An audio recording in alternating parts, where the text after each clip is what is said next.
section 2 of chapter 3 of geometry. Our topic today are biconditionals and definitions. Our objective is to write biconditionals and recognize good definitions when we see them. So, if we look at these examples down below, we have insects and non-insects.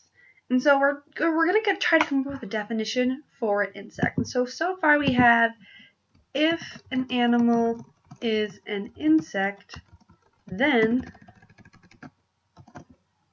what? Well, then if we look at these insects, what do you notice about all of them? I see these red lines in there. And these red lines are dividing the insects up into 3 different body parts. If you look at the non-insects, they only have 2 body parts. And so I would say that's probably a good definition for an insect. Then the body of the animal can be divided up into 3 parts. Now, I am not a biologist. I don't know if this is the actual definition of an insect, but going from what I see below, this seems like a good explanation. And so what, I should say 3, not 2. What we're going to learn today is if our definition that we gave here is a good definition or not. So this is a conditional statement. It's an if. We have our if, then part of our statement. So we're going to decide today if how to write good definitions. And so a biconditional is a single true statement that combines a true conditional and its true converse. And so we talked about conditionals and converses in the last lesson. In the last lesson, our conditionals and our converses were not usually both true at the same time. But if you ever have a true conditional and a true converse, you can combine them to write a biconditional. And then you combine them using the phrase if and only if. And sometimes we abbreviate that as IFF, if and only if. And so every good definition can be written as a biconditional. That's what we're going to learn even more about today. And so here we have a true conditional statement. It says, if the sum of the measure of 2 angles is 180 degrees, then the 2 angles are supplementary. And so we want to write the converse of the true biconditional. Remember, the converse switches the conclusion and the hypothesis. So we'd say, if 2 angles are supplementary, then the sum of the measure. Oh wow, I can't spell today. Measures of 2 angles is 180. So let's think about that. Is that statement true? If 2 angles are supplementary, then the sum of the measures of the 2 angles is 180. Well, yeah, that is true. And so from that we learn that, first off, we have a really good definition for supplementary angles, and now we can write a biconditional statement. And so our biconditional statement is going to say, if it's going to say 2 angles are supplementary if and only if the sum of the measures of the 2 angles is 180. And so there we have our biconditional statement. Remember, this is a biconditional statement. It looks like it is not. There's no dash there. There we go. And so this is what we came up with using our true conditional and our true converse statement. So what I'm going to have you do now is you're going to do the similar thing down here for this one. You're going to come up with the converse. You're going to decide if the converse is true, and if the converse and the conditional are both true, you're going to write it as a biconditional statement. So our statement is, if 2 angles have equal measure, then the angles are congruent. So pause the video now, write your converse, decide if you can write a biconditional, and if you can, write it. And so our converse was, if 2 angles are congruent, then they have equal measure. This has a true value. The statement is true. So we were then able to write a biconditional. 2 conditionals are congruent two angles are congruent if and only if they have equal measure. You could have also said that two angles have equal measure if and only if they are congruent, because you can write it either way. All right. So a biconditional statement combines P and Q, and what it really does, and Q implies P, and you can then write it as P and then you have that double arrow Q, because with that, whichever way you read it, it's going to be true. And so you can say a point is a midpoint if and only if it divides a segment into two congruent segments. Well, P, that's saying, well, the hypothesis is true if and only if the conclusion is true. So you write a biconditional statement as two conditionals that are converses. And so here we have a statement. It says a ray is an angle bisector if and only if it divides an angle into two congruent angles. And so we're going to write the two conditional statements that form this biconditional.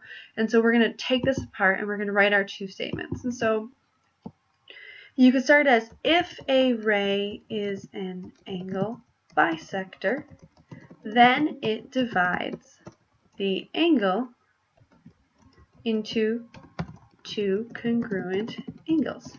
There we have our first statement. And now since this is a biconditional, we can write it in two ways. Now we can flip them. If an angle is divided into two congruent angles, we respell congruent angles, then the ray is an angle bisector. And there we have two conditional statements that we combined to come up with that biconditional statement. And both of these statements are true. So let's pause and think about that. If a ray is an angle bisector, then it divides the angle into two congruent angles. Well, yeah, we know that. And if an angle is divided into two congruent angles, then the ray is an angle bisector. And there you have it. So what you're going to do now is you're going to do the same process with the statement down here. You're going to divide it into two conditionals. It says two numbers are reciprocals if and only if their product is 1. So pause the video now and come up with your two conditional statements. So here you can check your statements with mine. I have, if two numbers are reciprocals, then their product is 1. If the product of two numbers is 1, then they are reciprocals. All right, let's move on to the next one. So in lesson 1-2, we learned undefined terms. They were things that we just kind of understand the meaning of, and they were the building blocks of geometry. These were point, line, and plane. And we use these terms to define other terms such as segment. And so when we're talking about good definitions, a good definition uses clearly understood terms that that are commonly understood, like line, point, plane, or we've already defined. And it is precise. It avoids language such as large, sort of, and almost. And our last thing is it's reversible. It is a biconditional statement. You can write it either way. And so these are the things that we need to keep in mind as we learn different definitions throughout geometry. And so here we have a definition of a quadrilateral, and we need to decide if this is reversible. If it is, we're going to write it as a true biconditional statement. It says a quadrilateral is a polygon with 4 sides. So we need to decide if we can reverse it. And so we would say, so if we reversed it, we would say a polygon with 4 sides is a quadrilateral. Is that true? Yeah, by definition of quadrilateral, that is true. And so then let's write this as a true biconditional statement. A quadrilateral is a polygon if and only if it has 4 sides. And so if we think about that other way, if a polygon has 4 sides, if and only if it is a quadrilateral, both ways work, so our biconditional statement is true. So what you're going to do now is you're going to do the same thing with this straight angle definition. It says a straight angle is an angle that measures 180 degrees. So pause the video now and do that. Here you can see I was able to reverse it. An angle that measures 180 degrees is a straight angle. So then I was able to write a true biconditional statement. An angle is a straight angle if and only if it measures 180.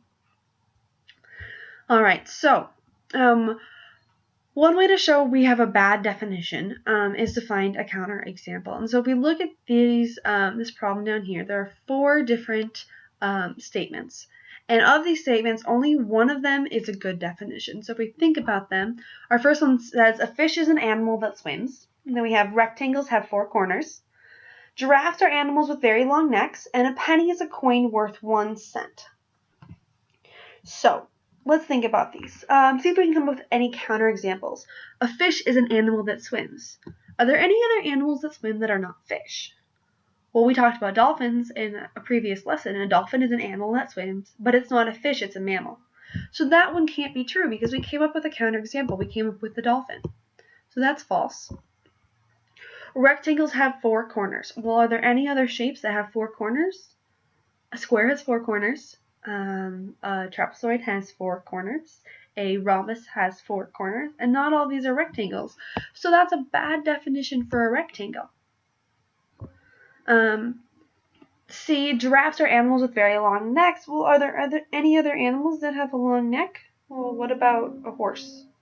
What about a zebra? And what does very long even mean?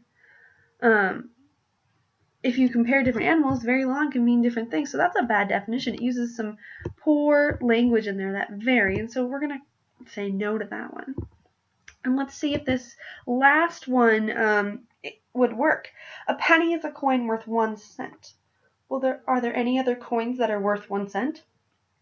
No. And so if we flip this definition the other way around, a coin worth 1 cent is a penny. Well, that's true. So this is a good definition that we were given. A penny is a coin worth 1 cent. So what I'd like you to do now is look at this definition here. It says a square is a figure with 4 right angles.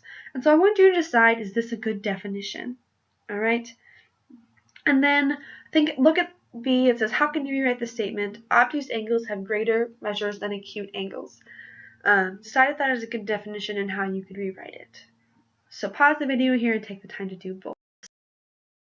So here you can check your answers with mine. I said that the first statement is not a good definition because a rectangle has 4 right angles, and not every but it's not always a square. So we have to keep that in mind. And so the definition of obtuse angles have greater measures than acute angles. Well, a straight angle and a right angle have greater measures than acute angles, but they're not obtuse. And so a better definition would be obtuse angles have measures greater than 90 and less than 180. So this is the end of lesson 3 of chapter 2 of Geo.